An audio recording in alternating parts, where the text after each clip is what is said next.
Tony eagles दूसरे शिकारियों और स्कैवेंजर्स से लाशों को चुराने के लिए बदनाम हैं। पर यह लाश बहुत भारी है और अब इसे ये खाना सबके साथ मिलकर खाना होगा।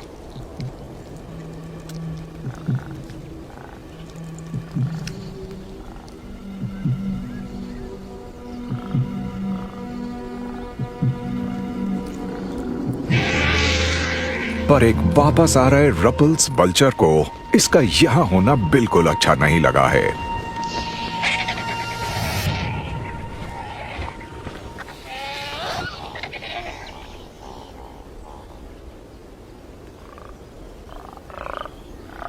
पर आखिरकार ईगल को यहां रहने की इजाजत मिल गई है। रेवेंस जानते हैं कि इनका थोड़ा दूर रहना ही ठीक रहेगा।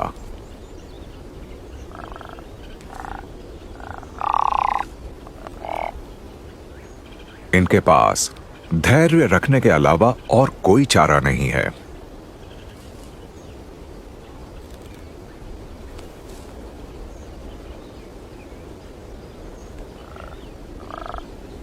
एंटीलोप के हर हिस्से को खा लेने के बाद सब उड़ जाते हैं। अब सिर्फ हड्डियों का ढांचा बचा है। तो अब बियर्डेड वल्चर के नीचे आने का वक्त हो गया है।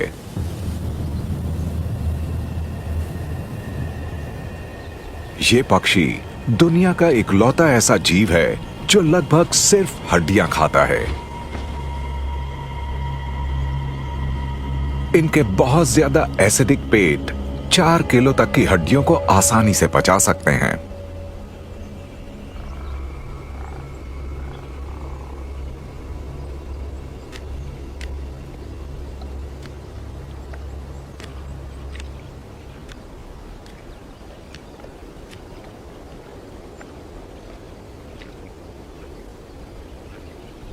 स्कैवेंजर्स के लिए आज की दोपहर अच्छी रही और इस खाने से इनके कुछ दिन निकल जाएंगे। यहां कुछ भी बर्बाद नहीं होता है।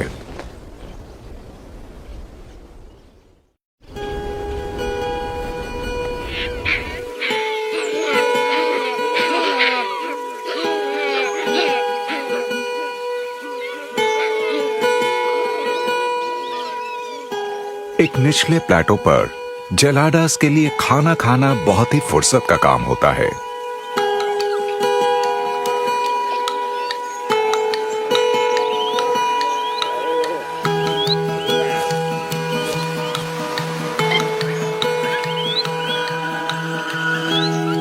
अफ्रीका के ज्यादातर दूसरे बड़े प्राइमेट्स में सबसे पहले खाने का मौका उनको मिलता है जिनके रैंक्स ऊंचे होते हैं। पर जेलाडास के बीच संसाधनों को लेकर खींचातानी लगभग ना के बराबर होती है।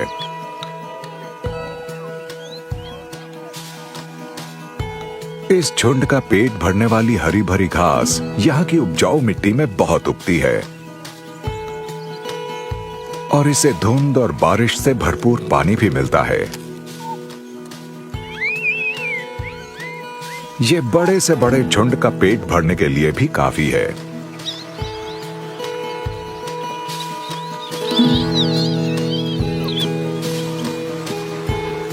जेलाडास का खाने का तरीका कुछ अलग सा है। ये सीधे बैठकर अपने अपोजेबल थंब से नरम घास को तोड़ते हुए आगे बढ़ते रहते हैं।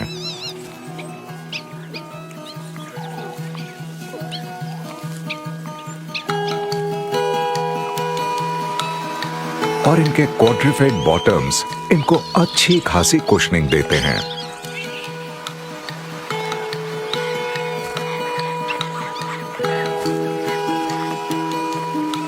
अब साल के बीच की बारिश के बाद ये घास और बीज दोनों खाते हैं।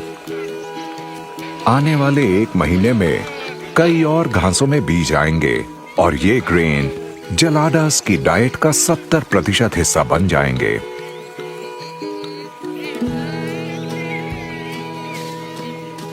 जनवरी और फरवरी के सूखे महीनों में ये जिंदा रहने के लिए राइजोम्स पर निर्भर करेंगे।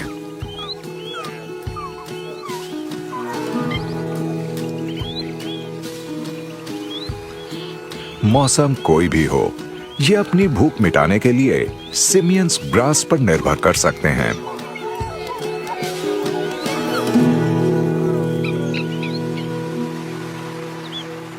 हालांकि जेलाडास की पसंदीदा घास पठारों पर कालीन की तरह बिछी रहती है, कुछ ऐसी प्रजातियां हैं जो सिर्फ कुछ खास इलाकों में ही पाई जाती हैं।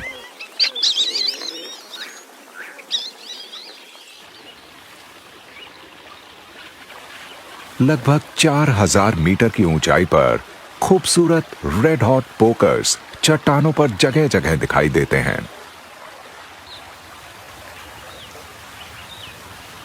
पहाड़ों के इन ऊंचे इलाकों में कम बारिश का मतलब ज्यादा धूप होता है।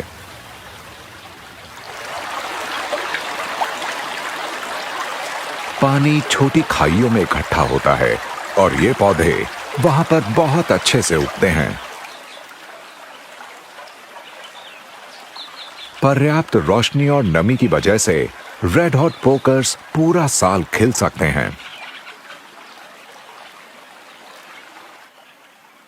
इसका मतलब इनके पराग को पीने के लिए हमेशा कोई न कोई पंखों वाला मेहमान आता रहता है।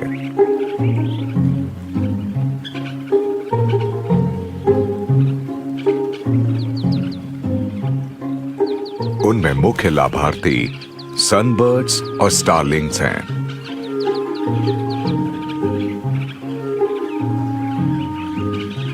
रेड हॉट पोकर ने खुद को अपने पास आने वाले भूखे पक्षियों और कीड़ों की भीड़ का भरपूर फायदा उठाने के लिए विकसित किया है।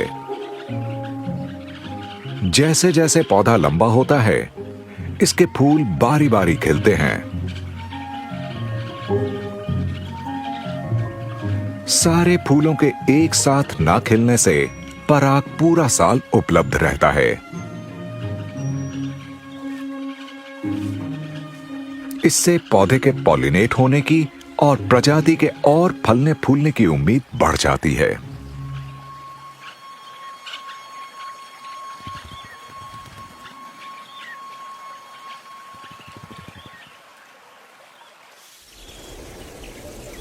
ऊपर के पठारों पर हर तरफ फैली एल्पाइन घास सिर्फ जेलाडास का खाना नहीं है।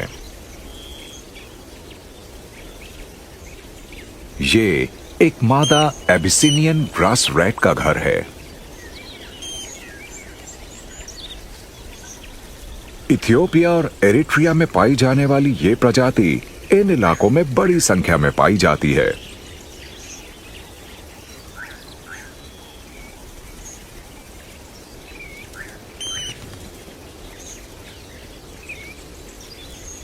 ये खुद को शिकारियों से नहीं बचा सकती है, तो इसे हर समय सतर्क रहना होता है।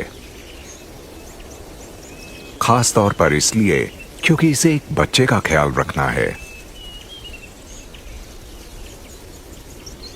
जब मां बीजों और कीड़ों की तलाश में जाती है, तब यह बच्चा अपनी सुरक्षा के लिए बिल के पास ही रहता है।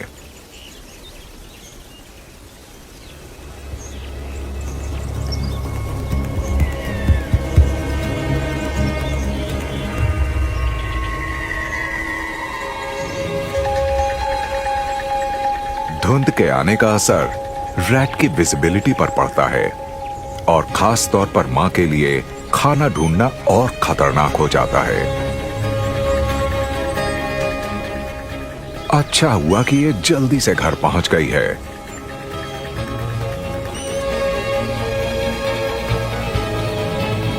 ऊपर उड़ रही ऑगर बजर्ड स्वादिष्ट नाश्ता ढूंढ रही है।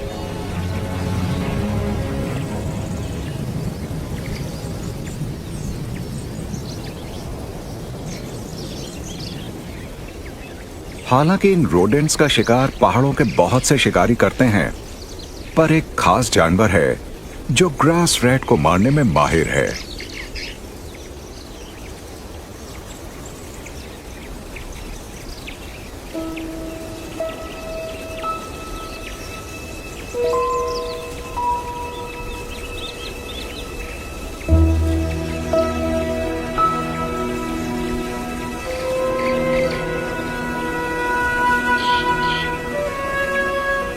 सिमियन या इथियोपियन वुल्फ इथियोपिया के पहाड़ों की चोटियों पर सिर्फ 3000 मीटर से ऊपर रहता है।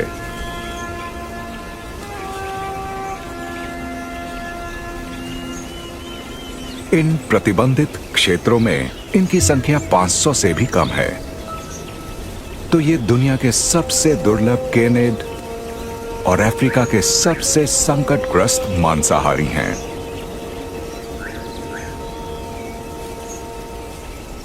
ये पैक एनिमल्स हैं जो अपने इलाकों को मिलकर बचाते हैं, पर शिकार हमेशा अकेले करते हैं। ये कुछ गिनी चुनी चीजें ही खाते हैं और ग्रास रैट्स इनके मेन्यू में सबसे ऊपर हैं।